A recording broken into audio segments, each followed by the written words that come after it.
के खिलाफ मुतफ़क़ा करारदाद मंजूर। करारदाद वफ़ाक़ी वज़ीर कानून आज़म नज़ीर तारड़ ने पेश की। कहा गया कि यह ऐवान 60,000 फ़लस्तीनी शुहदा को सलाम पेश करता है।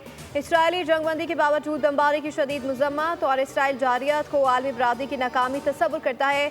ऐवान इसराइली अफ़वाज के फ़ौरी इनख़ला का मुतालबा करता है।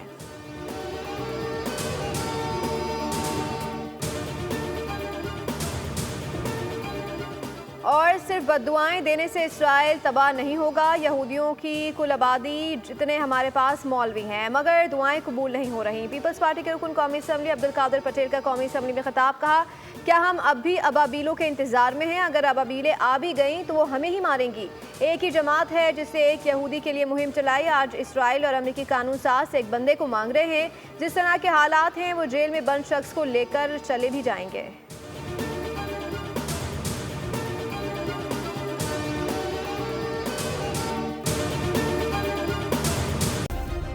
सब्सक्राइब करें और बेल दबाएं ताकि कोई खबर रह न जाए।